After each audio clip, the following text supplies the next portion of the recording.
¿Cuántos creen que Dios está aquí? Amén. Gloria al Señor. Y ese es el título de la serie que estamos compartiendo. Dios está ahí. Ahí basado en el libro de Esther. El mensaje lo hemos titulado en este día con una pregunta. ¿Puede alguien destruir a Israel? Esa es la pregunta del mensaje en este día. ¿Puede alguien destruir a Israel? Y está basado en Esther 3, versículos del 1 al 6. Aunque vamos a estar viendo otros versículos, vamos a leer primeramente este pasaje. Esther capítulo 3, versículos del 1 al 6. Agradecemos al Señor porque Norma está con nosotros en esta mañana, una de las muchachitas de Víbora Par. Que hace un tiempo no podía estar porque tuvo una fractura ahí en su pierna, y qué bueno que está con nosotros. En estos últimos fines de semana el Señor nos ha estado trayendo hermanos que han pasado por angustias, por dificultades, pero que el Señor les ha dado la victoria. Qué bueno que pueden estar. Y bueno, Gema, que está con nosotros, y Luis Enrique también en el día de su cumpleaños. El Señor cambia la tristeza en gozo y nos da la victoria. Qué bueno que podemos confiar en eso. Así que buscamos en nuestras Biblias Esther capítulo 3, versículos del 1 al 6. Dice la palabra del Señor. Después de estas cosas, el rey Asuero engrandeció a Amán, hijo de Amedata, agageo, y lo honró, y puso su silla sobre todos los príncipes que estaban en él. Y todos los siervos del rey que estaban a la puerta del rey se arrodillaban y se inclinaban ante Amán, porque así lo había mandado el rey. Pero Mardoqueo ni se arrodillaba ni se humillaba. Y los siervos del rey que estaban a la puerta preguntaron a Mardoqueo: ¿por qué traspasas el mandamiento del rey? Aconteció que hablándole cada día de esta manera y no escuchándolos él, lo denunciaron a Amán, para ver si Mardoqueo se mantendría firme en su dicho, porque ya él les había declarado que era judío. Y vio Amán que Mardoqueo ni se arrodillaba ni se humillaba delante de él, y se llenó de ira. Pero tuvo en poco poner mano en Mardoqueo solamente, pues ya le habían declarado cuál era el pueblo de Mardoqueo. Y procuró Amán destruir a todos los judíos que había en el reino de Asuero, al pueblo de Mardoqueo. Oramos. Padre, gracias por tu palabra. Estamos suplicando, Señor, que en esta hora tu Espíritu Santo nos guíe a toda verdad y que podamos ver las realidades de este mundo que nos rodea, tal y como tú las ves. Oramos en el nombre de Cristo. Amén, Señor. A lo largo de la historia, el antisemitismo ha sido una realidad. Antisemitismo significa la oposición, la aversión, el odio, el maltrato hacia los judíos, que viene a ser por excelencia el pueblo semítico por antonomasia.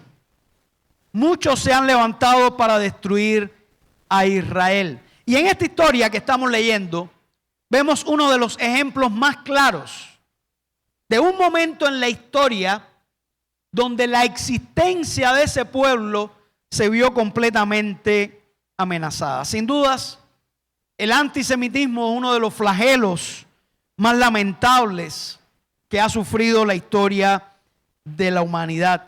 Posiblemente ningún otro pueblo ha padecido y ha sufrido tanto como el pueblo de Israel, por disímiles razones. Recuerdo cuando estaba estudiando en Londres, en el Seminario Teológico de Londres, cuando iba a la iglesia, tenía que pasar por frente a una escuela de judía. Y me llamaba la atención ver a todos los niños con su kipá, parece que eran judíos ortodoxos y todos estaban allí. Y un día se me ocurrió sacar mi telefonito para tomar una foto de aquellos niños. y un padre vino casi que corriendo para donde yo estaba, con una expresión en el rostro de temor, de preocupación, a ver por qué yo estaba tomando la foto. Y entendí los temores con los que viven los judíos. Un temor, una crisis existencial por todo lo que han pasado a lo largo de la historia. Ese trauma y ese temor es comprensible. Lo vemos en la narración bíblica. Muchos se han levantado para destruir al pueblo. Tenemos en Egipto a Faraón, que cuando el pueblo de Israel empezó a crecer, porque tenía la bendición de Dios, el faraón se sintió amenazado y se sintió preocupado y dijo, tenemos que limitar este crecimiento. Y recuerden ustedes que mandaron a matar a todos los niños varones que nacían. Precisamente en ese tiempo fue que Dios salvó a un niño llamado Moisés, que irónicamente después se convirtió en el libertador de ese pueblo, sacándolo de Egipto. Pero no solamente esto, después de que pasaron muchos años, 80 años aproximadamente, cuando Dios quería sacar al pueblo de Israel, después de todas las plagas, de todas las señales, hubo un momento en que todo el pueblo de Israel se vio amenazado.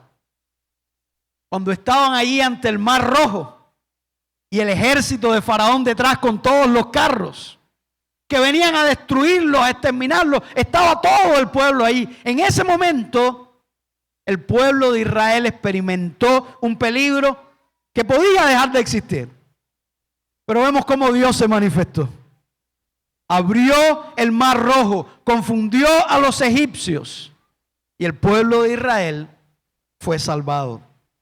Cuando Israel comenzaba su peregrinar por el desierto en el éxodo a la tierra prometida, surgió también una nación que por alguna razón quiso destruir a Israel, y esa es la nación de Amalek. Los atacó por la espalda cobardemente, sobre todo ahí atacando la retaguardia, y vemos cómo Dios nuevamente les dio la victoria con la oración de Moisés clamando y con la lucha y la guía militar de Josué. Pero siguieron en el peregrinar y ya casi al entrar a la tierra prometida, vemos cómo el rey de Moab quiso maldecir a ese pueblo. Pidió maldición, pidió que fuera destruido completamente. Y vemos cómo Dios cambió la maldición en bendición por medio de Balaán. El rey era Balac.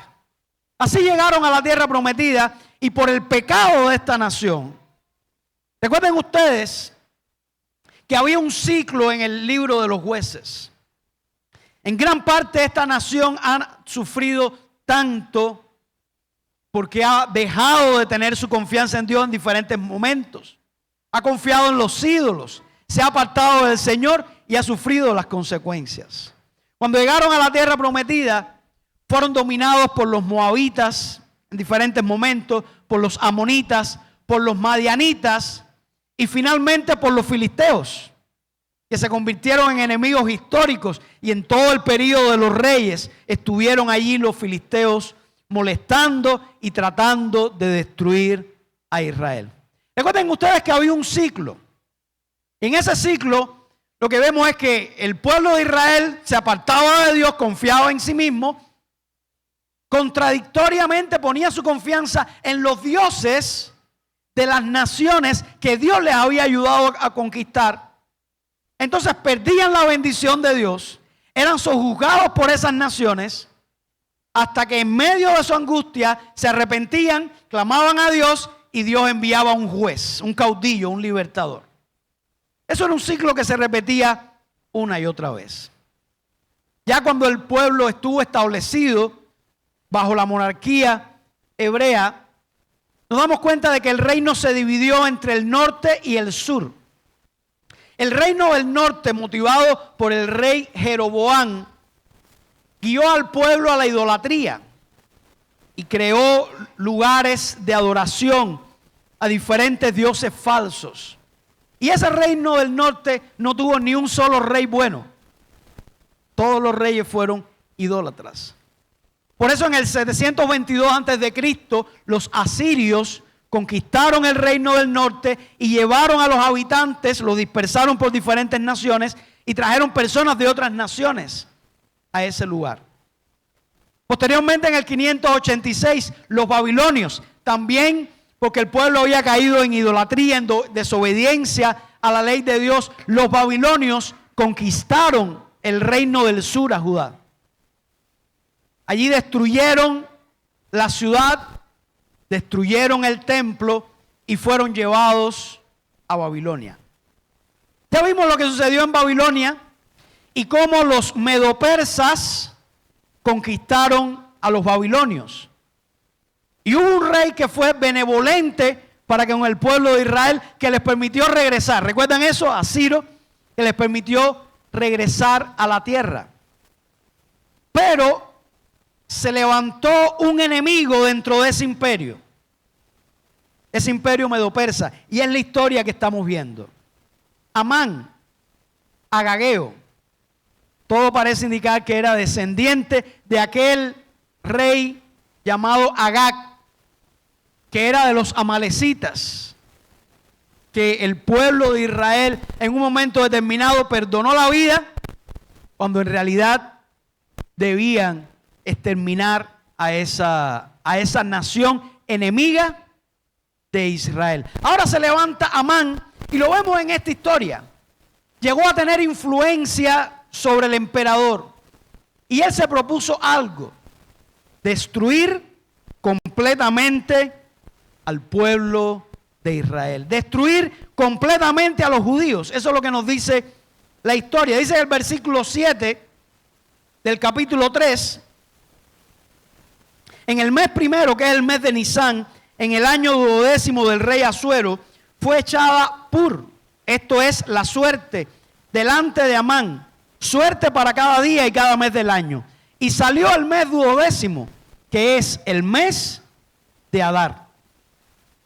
Naamán, que no creía en el Dios soberano, no creía en el Dios poderoso, parecer creía en la suerte, echó algún tipo de suerte para ver qué día iba a ser el día en que él cumpliría su deseo de exterminar a todos los judíos. Y allí salió la suerte. Y él pensaba, este será el día. Podemos ver cómo se acercó al rey Asuero por medio de intriga, de manipulación. Logró que el rey Asuero firmara un edicto donde efectivamente para ese mes, el último mes del año, según el calendario de los judíos, en ese último mes del año pudieran ser destruidos, pudieran ser exterminados toda esta nación. Miren lo que dice el versículo 13. Y fueron enviadas cartas por medio de correos a todas las provincias del rey con la orden, miren en qué consistía la orden, de destruir, matar y exterminar a todos los judíos, jóvenes y ancianos, niños y mujeres, en un mismo día, en el día 13 del mes 12º, que es el mes de Adar, y de apoderarse de sus bienes. Ese fue el edicto. Sin embargo, vemos en la historia cómo aquellos planes quedaron frustrados con la intervención de Esther, como vimos en el mensaje anterior. Esther tuvo el valor de levantarse y de levantar la voz a favor de su pueblo. Y Dios cambió dramáticamente las suertes o los destinos que se habían creado. Amán se vio obligado a honrar a Mardoqueo. Y lo tenemos ahí en el capítulo 6. Miren lo que dice el versículo 11. Y Amán tomó el vestido y el caballo y vistió a Mardoqueo y lo condujo a caballo por la plaza de la ciudad e hizo pregonar delante de él: así se hará al varón cuya honra desea el rey. Esto fue algo donde vemos la mano de Dios de una manera significativa. Después, en otro mensaje, vamos a hablar de los diferentes detalles de cómo Dios estuvo obrando en todo esto. Pero lo cierto es que el rey quiso honrar a Mardoqueo y vio que Amán estaba en el patio y le hace una pregunta a Amán: ¿qué aconsejas que haga el rey con la persona que él quiere honrar? Y Amán pensaba que él era esa persona. Él era alguien que estaba cercano al rey. El rey lo tenía en alta estima. Él dijo: el rey me quiere honrar a mí. Y entonces Amán se mandó a pedir. Se soltó y dijo: mira, debes ponerle un vestido real. Debes ponerle un anillo. Debes montarlo en un caballo. Y que vayan pregonando delante de él: este es el hombre que Dios quiere honrar. Así se hará con el hombre que el rey quiere honrar. Y lo que no sabía Amán, que esa honra era para Mardoqueo. Y el rey le dice: muy buena palabra, muy buena idea. Tú vas a hacer eso con Mardoqueo. ¡Qué vergüenza! Él quería humillar, él quería avergonzar a Mardoqueo. Hizo todo lo posible y resultó que Mardoqueo terminó honrado. Y él mismo terminó humillado en vergüenza. Cuando terminó ahí el desfile, dice la Biblia que Amán cubrió su cabeza y salió corriendo para su casa, avergonzado. Dios cambió las suertes. También por el consejo de la esposa de Amán y de algunos de sus amigos, Amán había mandado a construir una horca, dice de 50 codos, eso es aproximadamente 22 metros, para colgar en esa horca a Mardoqueo, para avergonzarlo, para destruirlo, para que todo el mundo lo viera. Y ahí estuvo la horca. Y resultó que después de la intervención de Esther y la intervención de Dios, quien terminó en esa horca a la vista de todos fue el propio Amán. Dios cambió las suertes. Y resultó también que por la intervención de Esther y por la intervención de Dios, el rey Asuero, aun cuando no podía cambiar el edicto inicial, envió un segundo edicto en el que le daba la oportunidad a los judíos a que se defendieran. Y de alguna manera ese nuevo edicto era un mensaje para los que querían destruir a Israel, como diciendo: espérense que ahora el rey favorece a Israel. No solamente eso, sino que todo el mundo supo que el rey estaba honrando a Mardoqueo el judío. Lo dice ahí literalmente en el 9:4, que las personas de las provincias oyeron que el rey estaba honrando a Mardoqueo. Pero a pesar de eso, ese sentimiento antisemita llevó a algunos a levantarse y a tratar de destruir a los judíos. Pero los judíos se defendieron y todos esos enemigos quedaron aniquilados. Y el pueblo de Israel quedó en victoria. Por eso el pueblo de Israel comenzó a partir de este momento a celebrar una nueva fiesta que no estaba en la ley mosaica, no era de esas fiestas que aparecen ahí en el libro de Levítico. Una nueva fiesta que le llamaron Purim. Y viene de la palabra persa pur, que significa suerte. Y Purim es el plural. La fiesta de las suertes. Donde el pueblo de Israel recuerda este evento cuando estuvo a punto de ser exterminado, pero Dios cambió completamente el propósito de aquellos que querían destruir a Israel y les dio victoria a su pueblo, les dio alegría a su pueblo, le dio bendición a su pueblo. Y aquellos que querían destruirlo terminaron en vergüenza. Una vez más, el pueblo de Israel se salvó. Pero ahí no terminó el antisemitismo. los persas fueron conquistados por los griegos. Y ese fue el nuevo imperio. Alejandro Magno fue benévolo con el pueblo de Israel. Alejandro Magno era fuerte y llegó a conquistar muchos lugares. Muchas veces destruía completamente las ciudades. Pero hay una historia, algunos consideran que es una leyenda, que dice que cuando Alejandro Magno se iba acercando a Jerusalén, el sumo sacerdote salió al encuentro de él para pedirle que no destruyera la ciudad y que no destruyera el templo. Y se cuenta que Alejandro quedó impactado porque la noche antes había tenido un sueño y en ese sueño había visto a un hombre con las mismas vestiduras que traía el sumo sacerdote. Y por eso Alejandro Magno perdonó la ciudad de Jerusalén y perdonó el templo. Pero cuando muere Alejandro Magno, su gran imperio fue dividido entre 4 de sus generales. Y específicamente hubo 2 de estas dinastías que tuvieron que ver con Israel. Los Seleucidas, que estaban en el norte, en la parte de Siria, y los Ptolomeos, que estaban en la parte de Egipto.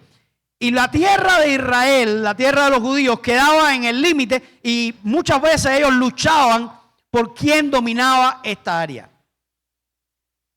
Llegó a levantarse un rey de los Seleucidas, llamado Antíoco Epífanes, que se le ocurrió hacerle daño a los judíos. Trató de helenizarlos, de imponerle la cultura griega. Y para burlarse de ellos puso una estatua de Zeus en el templo de Jerusalén. Sacrificó una puerca en el altar. Ustedes saben que el cerdo es un animal inmundo para los judíos. Y con esa salsa la dispersó por todo el templo para contaminarlo. Y eso provocó que se levantaran los judíos ante tal profanación. Y guiados por los legendarios macabeos, tuvieron la victoria y tuvieron la independencia por un tiempo. Pero después vinieron los romanos y volvieron a conquistar esa tierra. Y es el panorama que nos encontramos en el Nuevo Testamento. Cómo el pueblo quería librarse del yugo y de la opresión romana. Lamentablemente, el pueblo de Israel rechazó a su Mesías, al Señor Jesucristo, que vino en ese tiempo para salvarlo. Y podemos escuchar el lamento de Jesús en Mateo 23:37, cuando dice: Jerusalén, Jerusalén, que matas a los profetas y apedreas a los que te son enviados. ¿Cuántas veces quise juntar a tus hijos como la gallina junta sus polluelos y no quisiste? Ese es un lamento de Jesús. ¿Por qué? Porque Jerusalén estaba rechazando a su Mesías, al que podía darle liberación, al que podía darle protección. Y precisamente por rechazar a su Mesías, han tenido que sufrir amargas consecuencias. No podemos olvidar tampoco las palabras que dijo el pueblo cuando Pilato le dice: ¿por qué ustedes quieren que yo crucifique a Jesús? Él no ha hecho nada, yo soy inocente de la sangre de este hombre.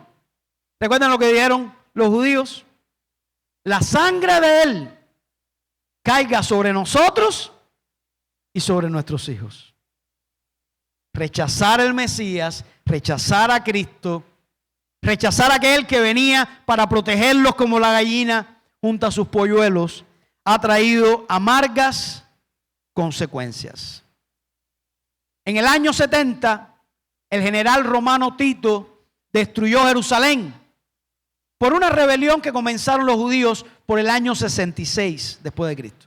En el año 70 del siglo I, Tito destruyó la ciudad y destruyó completamente el templo.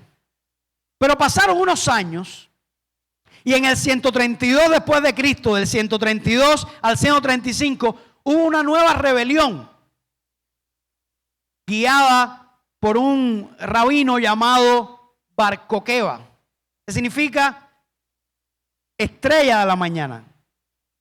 Y los judíos llegaron a llamarlo el Mesías. Creían que era el Mesías. Y por 3 años pudieron tener algún tipo de independencia, pero el emperador Adriano terminó aquella rebelión y expulsó a los judíos de la tierra. Los expulsó completamente para que no pudieran regresar y no fuera más la tierra de Israel y la tierra de los judíos. Y para confirmar su decisión, llamó a Jerusalén, le cambió el nombre y le puso Aelia Capitolina como un centro de adoración pagana. Y le puso a toda esa región el nombre de Palestina. Palestina no es un país. Palestina es una región.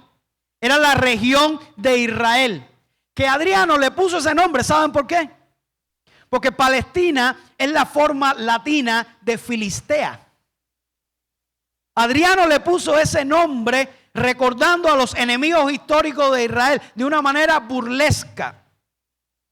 Y a partir de ese momento se le empezó a llamar a toda esa región la región de Palestina. Y los judíos tuvieron que salir a una diáspora, una dispersión por el mundo, una diáspora en la que han sufrido indeciblemente. En muchas de las naciones vecinas que después llegaron a estar bajo el dominio de los musulmanes a partir del siglo VII después de Cristo. Y sufrieron muchísimo discriminación, maltratos. Después en Europa, posteriormente, muchas veces se habla, y lo que tenemos en nuestra mente fue la situación de los judíos con los nazis en la Segunda Guerra Mundial. Pero los maltratos que sufrió el pueblo judío en su diáspora va mucho más allá. En la Inquisición española, los judíos fueron tratados con una crueldad horrible, fueron perseguidos, fueron matados, fueron encarcelados. También en Rusia, incluso hay un nombre ruso que se le da a este tipo de persecución hacia los judíos, los famosos, los tristemente célebres pogromos. Y habla allí de ese maltrato, esa persecución que sufrieron los judíos en Rusia. Y por supuesto tenemos a la Alemania nazi, lo que se conoce como el Holocausto, donde llegaron a matar a 6 millones de judíos. Donde Hitler, al igual que muchos otros, se propuso enfáticamente destruir completamente a esa nación. Es algo horrible lo que tuvieron que padecer. He tenido la oportunidad de estar en 2 lugares donde hay exhibiciones del Holocausto que muestran lo que sucedió. Vamos a ver la siguiente diapositiva. Uno de esos lugares, aquí a la izquierda, es el Museo Imperial de Guerra en Londres, donde se presentan las distintas guerras donde ha participado Inglaterra, y ahí está la Segunda Guerra Mundial, y hay toda una exhibición del Holocausto donde usted puede ver objetos, documentos, testimonios, grabaciones, fotografías de lo que fue ese Holocausto. Y el otro lugar a la derecha es el Museo Yad Vashem, en la ciudad de Jerusalén, donde muestra de una manera muy detallada, muy vívida, todos los horrores de ese Holocausto. Fíjense ustedes que tiene la forma como de un vagón, de esos vagones donde metían a los judíos para llevarlos a los campos de concentración. De los 2 lugares he salido con el corazón desgarrado, con lágrimas en los ojos, al ver el sufrimiento que ese pueblo ha tenido que padecer. Este Holocausto de la Segunda Guerra Mundial llevó a las naciones a reconocer que los judíos ya habían sufrido demasiado y que necesitaban, como propuso un ministro de Relaciones Exteriores de Gran Bretaña, necesitaban un hogar nacional donde dejaran de ser perseguidos, donde dejaran de ser víctimas de ese antisemitismo atroz. Y en el año 1947 las Naciones Unidas tomaron la decisión de que iban a permitir que los judíos regresaran a su tierra histórica y que pudieran formarse, pudieran vivir con seguridad en ese lugar. En el año 1948, todo ese lugar estaba bajo el mandato británico. Vamos a ver algunas imágenes. Bueno, esta imagen que ustedes pueden ver ahí, para que ustedes tengan una idea de este mapa del mundo, todos estos son naciones árabes. Y esto es Israel. Ese pedacito aquí que ustedes ven, eso es Israel. El único estado judío en el mundo. Entonces, el deseo es que los judíos pudieran tener un lugar donde pudieran vivir su fe de manera segura y que no sufrieran todos los maltratos que habían sufrido a lo largo de la historia. La siguiente diapositiva. En el año 1947, toda esa región, que repito, no era un país, nunca fue un país. Era una región que en este tiempo estaba bajo el mandato británico. Fíjense, toda esta parte de aquí. Mira, aquí está Egipto, Arabia, Irak y Siria. Todo esto era mandato británico. Aquí está Transjordania, que después se convirtió en la nación jordana. Y aquí estaba Israel. La siguiente diapositiva. Esto fue lo que acordaron las Naciones Unidas. Que en esa región, que anteriormente se llamaba Israel, que Adriano le puso el nombre de Palestina, pudieran vivir armónicamente los árabes y los judíos.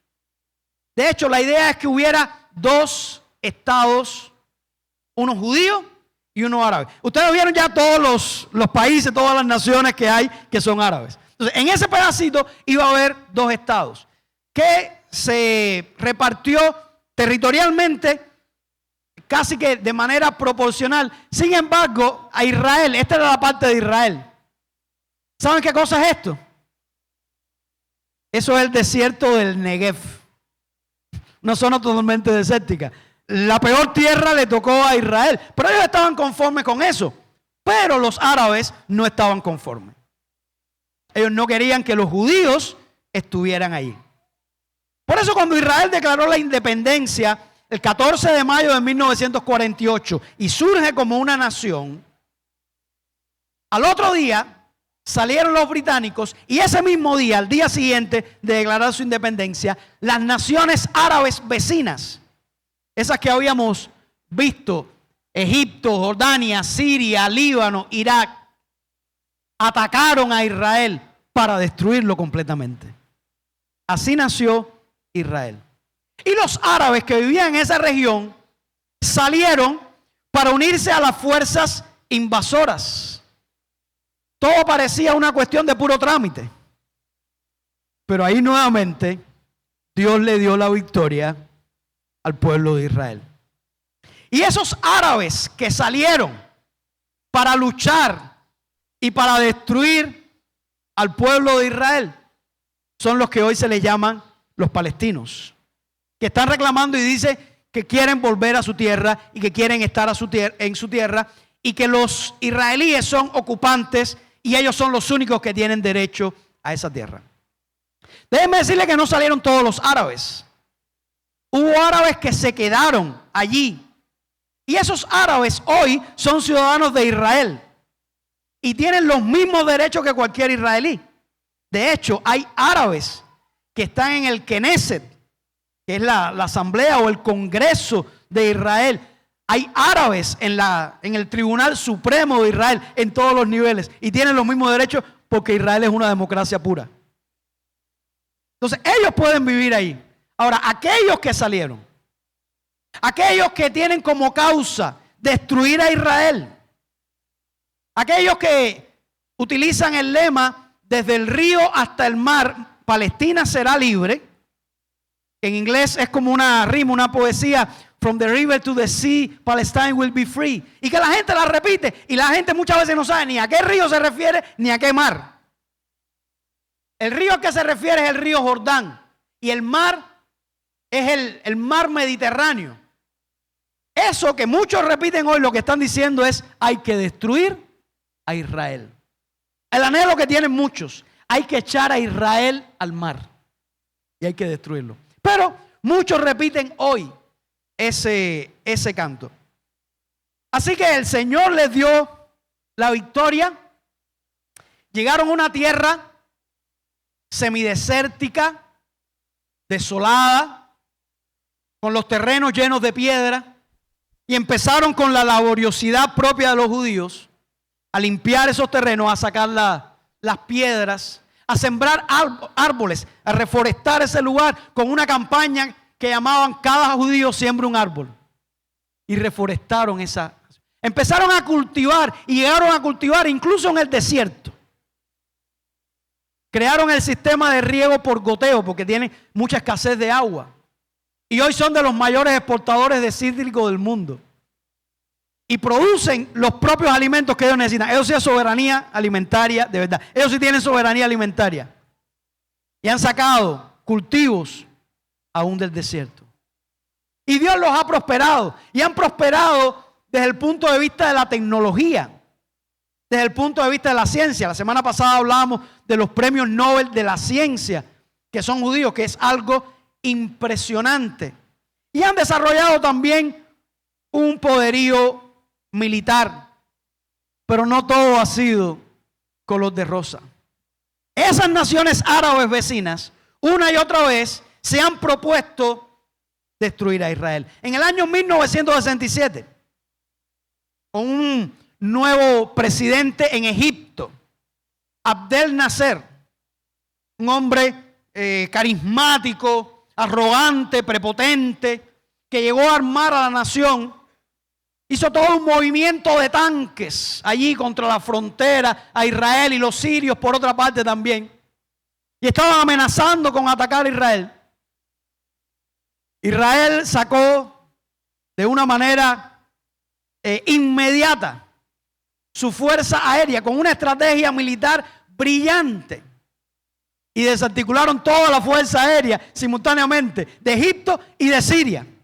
Y en 6 días, se conoce así, la guerra de los 6 días, pudieron tomar control de todo ese lugar. No solamente eso, ellos querían destruir a Israel. Miren lo que sucedió. Siguiente diapositivo. Este es el mapa de Israel. Este es Israel en el año 1967, antes de la guerra de los 6 días. Por cierto, en el año 1948, cuando ellos ganaron la guerra árabe-israelí, ocuparon más territorio. Miren todo lo que conquistó Israel en 6 días. Toda la península del Sinaí y los altos de Golán. Ahí lo tuvieron. Y tuvieron la península del Sinaí hasta posteriormente en 1982, donde firmaron un tratado de paz que hasta el día de hoy existe con Egipto. Y Egipto reconoce la existencia hoy, la existencia de Israel como nación. Pero ahí no terminó. Los árabes volvieron a la carga en el 1973. Esta vez ya no con una demostración de fuerza, sino de manera sorpresiva. Israel no lo esperaba. En octubre del 1963, en el día del Yom Kippur, la fiesta más sagrada de los judíos, el día de la expiación, atacaron sorpresivamente y simultáneamente a Israel, tanto Egipto como Siria. Y ahí Israel se las vio más fea. El factor sorpresa y el desarrollo militar que habían adquirido estas naciones llevaron a que Israel en un primer momento estuviera luchando en retirada, desde la retaguardia, pero de maneras asombrosas, de maneras milagrosas. Israel volvió a ganar la guerra en el 1973. Todas estas guerras han tenido un factor común. Israel siempre ha ganado, y ha obtenido beneficios a partir de esa guerra que él no las inició, que la nación no las inició. Han sido guerras de defensa. Y lo más reciente ocurrió el 7 de octubre pasado, el 2023, cuando un grupo de terroristas del grupo Hamas, que es un grupo político militar, entraron simultáneamente a Israel por tierra, por aire, por mar, y mataron aproximadamente a 1.200 israelíes, judíos, ancianos, mujeres, niños. Violaron y se llevaron secuestrados a 240 israelíes. Vamos a ver algunas imágenes. Bueno, esta es una imagen entrando a Gaza con una de las personas que asesinaron y todo un desfile y una fiesta por los judíos que habían matado, porque tristemente hay un odio generacional que se ha sembrado en esos palestinos, sobre todo desde la niñez. Hay algunos que quieren vivir en paz, pero hay otros que han crecido con un odio visceral hacia Israel. Otra imagen, podemos ver uno de las rehenes. Tristemente los violaban, miren cómo les cortaban aquí para que no pudieran huir. Ellos son los rehenes que llevaron a Gaza. Vamos a ver la siguiente diapositiva. No solamente que hicieron eso. Ellos dijeron que lo que había pasado el 7 de octubre lo iban a repetir una vez y otra vez y otra vez. Este es uno de los líderes de Hamas, de los líderes más importantes de esa organización terrorista, que no viven en Gaza, ni tan siquiera viven en Transjordania, lo que se llama el West Bank. Viven a miles de kilómetros, viven en Qatar, viven en hoteles 5 estrellas, tienen cuentas millonarias, pero desde allí incitan al odio, ellos y su familia y sus hijos. Por cierto, y esta es una entrevista que le están haciendo muy lejos del lugar de los hechos, y él está diciendo eso. Específicamente en este momento dice, en octubre 7, en octubre 10, en octubre 1 millón, todo lo que hagamos está justificado. Con total arrogancia lo vamos a hacer una y otra vez. Ahora usted entiende por qué Israel está en guerra. Ahora usted entiende por qué Israel ha atacado a Gaza en una guerra de defensa, porque Israel tiene que desmilitarizar ese lugar. Un lugar desde el cual constantemente por mucho tiempo han estado lanzando cohetes hacia Israel. Esa noticia a lo mejor usted nunca la había escuchado por acá. Pero constantemente están lanzando cohetes a Israel. Y donde hay toda una población y donde hay todo un gobierno que se ha conjurado. Ese grupo Hamas, en su acta de constitución, fue constituido en el 1987. En su acta de constitución dice que su objetivo es exterminar y destruir a Israel.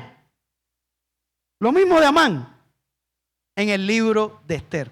Si usted quiere entender un poco de la filosofía y el pensamiento de esa organización, lea el libro Hijo de Hamas. En algún momento lo puse en el grupo de la iglesia. Escrito por un joven que es hijo de uno de los fundadores de Hamas y que se dio cuenta de la maldad y el odio y todo lo que había y sale de ese grupo. Hoy vive en los Estados Unidos. Y en ese libro él describe la realidad de qué cosa es Hamas y de cuánto daño le ha hecho a esa población palestina, que ciertamente está sufriendo, que está padeciendo tristemente. Y se habla de que muchos de los que están muriendo son mujeres y niños. Y nadie se pregunta por qué hay tantas mujeres y niños muriendo. ¿Dónde están los hombres? Bueno, vamos a ver la siguiente imagen. Algunos han descrito la realidad de lo que está viviendo Israel como esto.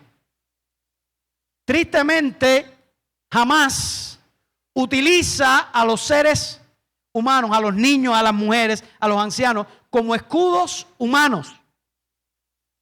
Mientras ellos están en túneles, en un sistema de túneles súper sofisticado que hay debajo de Gaza, que ha costado millones de dólares, Y que si esos millones de dólares se hubieran utilizado en desarrollar Gaza, sería un lugar extremadamente desarrollado. Pero ellos utilizaron esos millones que reciben como ayuda humanitaria para hacer túneles, pero no para proteger a la población civil, no para proteger a los ancianos, a las mujeres y a los niños, para protegerse ellos, los militares, los militantes, los políticos. Ellos son los que tienen acceso a esos túneles. ¿Y saben dónde están esos túneles? Debajo de hospitales, sus centros principales de operación militar, debajo de hospitales, debajo de escuelas y debajo de mezquitas. Porque al final, si hay más muertos civiles, tristemente es un beneficio para Hamás, porque lo utiliza como propaganda. Entonces ellos se mantienen seguros y tristemente esos civiles que mueren sufren las consecuencias. Aquí hay otra imagen que describe la realidad. Aquí vemos como representado Hamás golpea el panal de abejas que es Israel, y cuando salen las avispas a picar, entonces ahí todas los canales de televisión culpando ahí al abusador Israel. Miren lo que me está haciendo. Esa es parte de la realidad de lo que está viviendo Israel. Israel tiene la amenaza, porque no es solamente Hamás en Gaza, tiene la amenaza de Irán, que es toda una potencia y cada vez crece más como una potencia militar, y que también ha declarado explícitamente que quiere destruir a la nación de Israel. Están también los sirios, está también otro grupo militar en el Líbano, Hezbollah, que tiene un gran poderío militar. Están los Houthis en Yemen, que están afectando el comercio y que también se han conjurado para destruir a Israel. Todas esas naciones quieren destruir a Israel. Entonces, es una realidad de la cual debemos ser conscientes. Tristemente, hay muchas víctimas civiles dentro de Gaza. La pregunta es, ¿quién mantiene esta guerra? Si esos terroristas de Hamás liberan a los rehenes de inmediato, si entregan a los responsables del ataque a Israel, y si se desmilitariza la zona de Franja, la guerra termina de inmediato. ¿Por qué no tienen el valor de hacerlo? Si tanto les preocupan los niños, las mujeres y los ancianos de esa nación. Ahora, ¿cuántas de esas víctimas civiles? Siempre escuchamos un número, ¿no? Que cada vez crece, tristemente crece ese número. Lo que no se dice es cuántas de esas víctimas han muerto por el fuego directo de Hamás. Hay evidencia de que Hamás no le permitía a la población civil moverse. ¿Saben ustedes lo que hacía Israel? Algo que no hace ningún ejército en el mundo. Antes de atacar un lugar, envían panfletos en árabe, diciéndole a las personas, salgan de este lugar, vamos a atacar este lugar. Envían miles de mensajes de texto a los celulares de las personas que viven allí. Salgan del lugar, vamos a atacar. Hacen llamadas. ¿Qué ejército hace eso en el mundo? Perdiendo todo el factor sorpresa. Pero muchos de esos líderes de Hamás no les permitían moverse.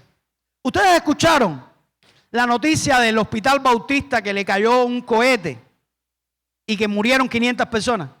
¿Escucharon eso? Esa fue una noticia muy famosa. Por cierto que era un hospital bautista. Y se habló mucho de miren lo que está haciendo Israel, que ataca a los hospitales y no tiene cuidado de las personas. ¿Qué abusadores son?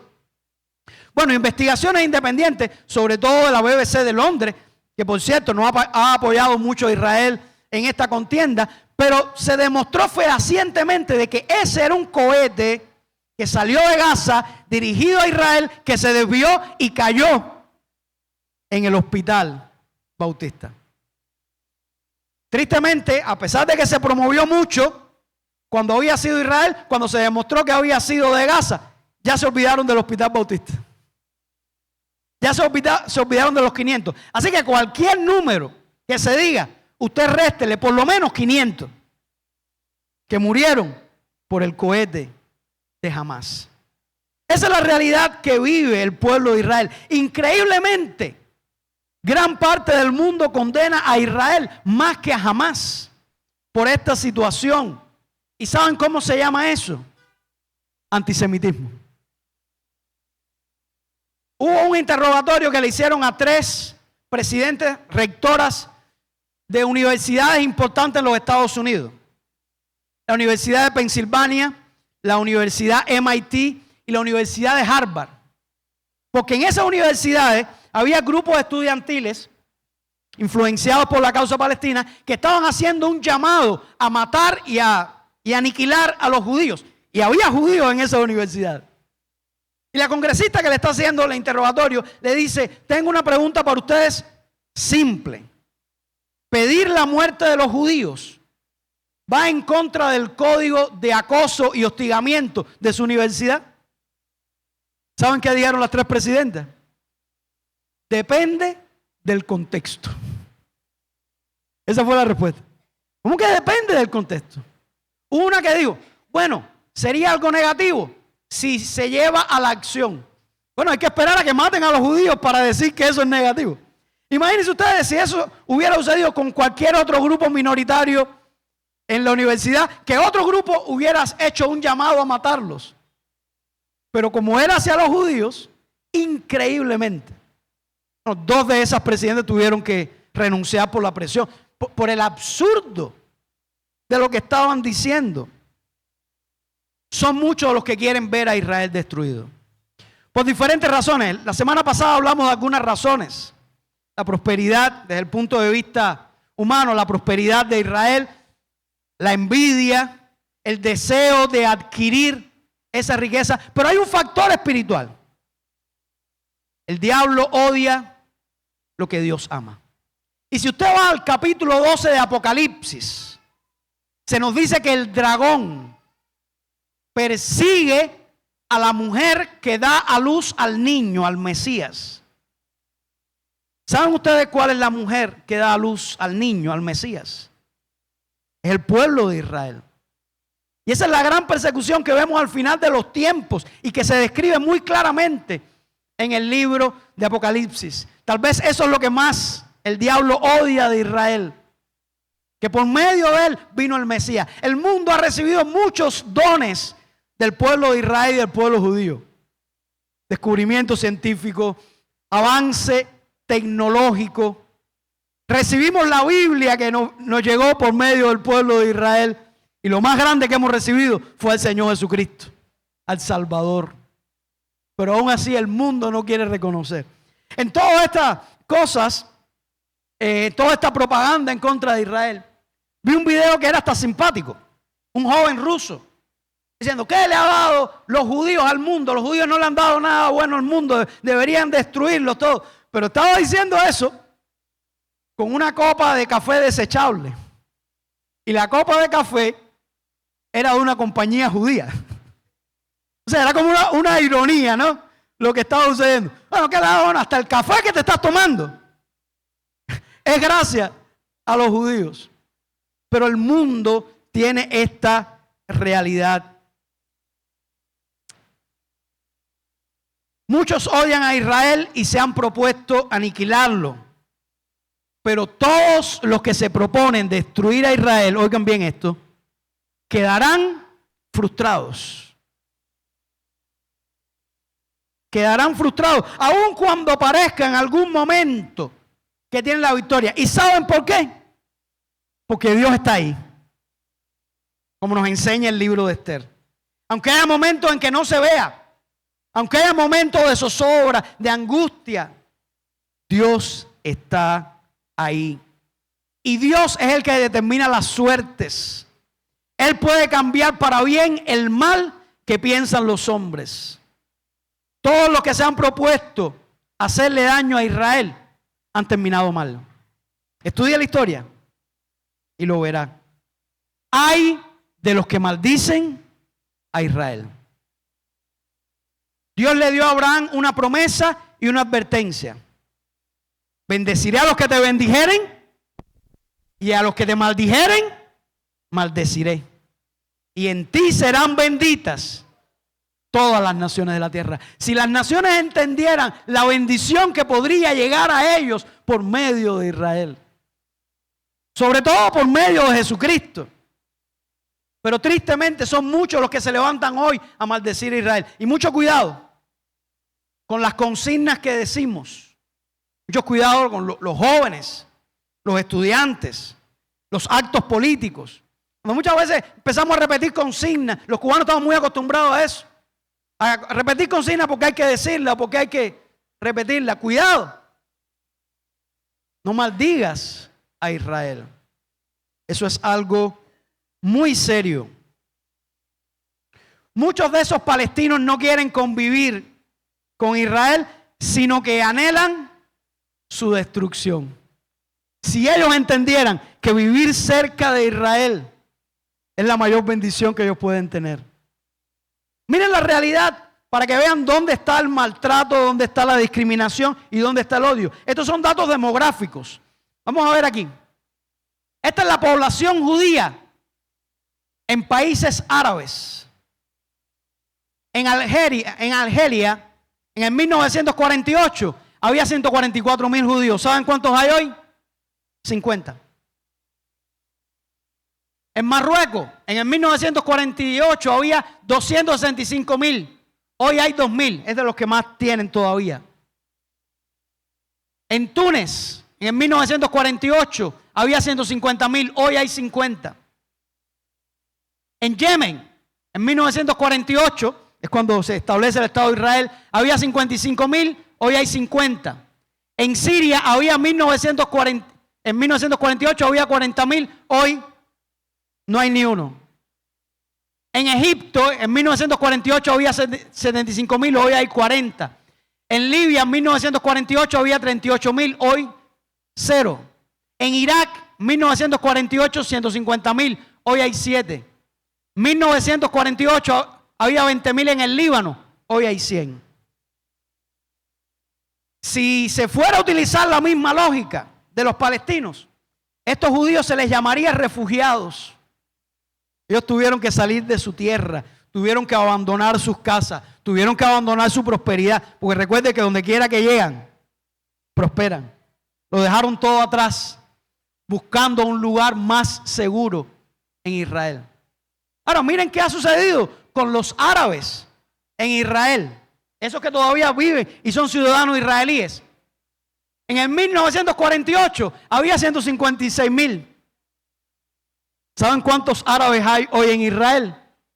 2,178,000. Que conviven, que han crecido, que tienen prosperidad, que no quieren eliminar y destruir a Israel, sino que viven como ciudadanos de esa nación y tienen los derechos más grandes. Esa es la realidad que muchas veces no conocemos y nos hacemos eco de ese sentimiento hostil hacia el pueblo judío, de ese antisemitismo. La pregunta es: ¿quién maltrata a quién? ¿Saben ustedes cuándo va a celebrar el pueblo de Israel la fiesta de Purim este año? Pues la siguen celebrando. Esta fiesta que hacen en conmemoración que Dios los salvó de manera milagrosa. Recordando que aunque no se menciona el nombre de Dios en todo el libro, Dios estaba allí, obrando y cuidando a la nación. ¿Saben cuándo van a celebrar la fiesta de Purim los judíos? Este fin de semana que viene. 23 y 24 de marzo.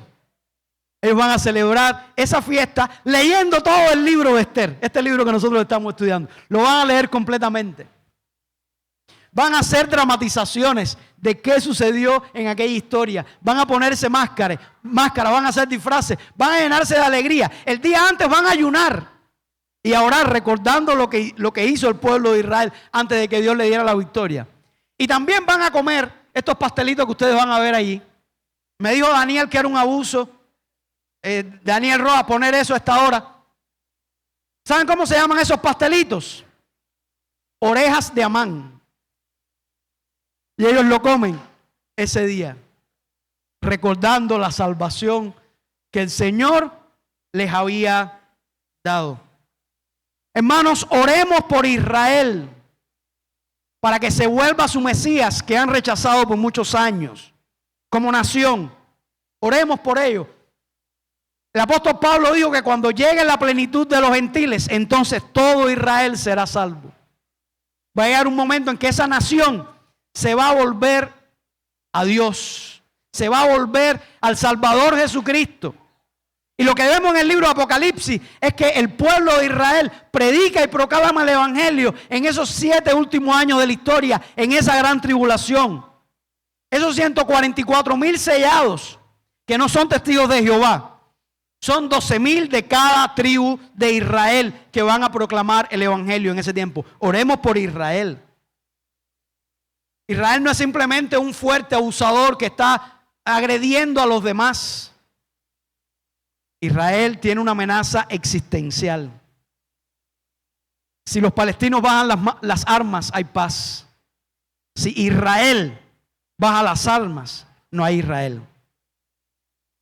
Y dijo la famosa primer ministro israelí Golda Meir: el día que los palestinos amen a sus hijos más de lo que odian a Israel, habrá paz en esa región. Oremos por la paz de Jerusalén. Eso es algo que nos enseña la Biblia. Y oremos también por el pueblo palestino.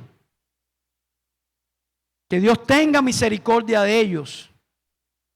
Que Dios haga algo en ese gobierno hostil, malvado, perverso. En aquellos que desde lejos, disfrutando de la buena vida, incitan al odio y la violencia en la región. Y que el pueblo palestino también ponga su confianza en Jesucristo, porque esa es la única esperanza de este mundo. La única esperanza está en Jesucristo el Salvador. En el libro Hijo de Hamás, el autor dice: la única solución que yo veo para el conflicto palestino-israelí es que vuelvan sus ojos a Cristo y que experimenten la paz que solamente Cristo puede dar, y que haya perdón y que se acabe el resentimiento y que se acabe el odio. Esa debe ser nuestra oración. Eso es lo que el mundo necesita. La misma promesa que hay para Israel la tiene la iglesia. Las puertas del Hades no prevalecerán contra ella. El pueblo de Dios puede ser amenazado, hostigado y perseguido, ya sea Israel o la iglesia, pero el pueblo de Dios nunca será destruido. Eso es lo que nos enseña también el libro de Esther. Yo quiero hacerte una pregunta. ¿Eres parte del pueblo de Dios? La única manera de ser parte del pueblo de Dios, si tú no eres un israelita étnico y todavía eres de ese pueblo que aún Dios tiene una promesa, la manera de ser parte del pueblo de Dios es arrepintiéndote de tus pecados y poniendo tu confianza en Jesucristo. Eso es lo que nos hace parte de ese pueblo que será perseguido, que será hostigado, pero que nunca será destruido.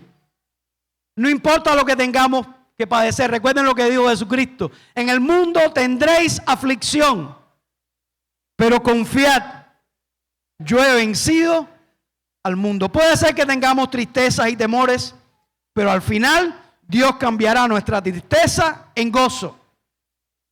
Y no se olviden, como hemos visto en la historia del pueblo de Israel,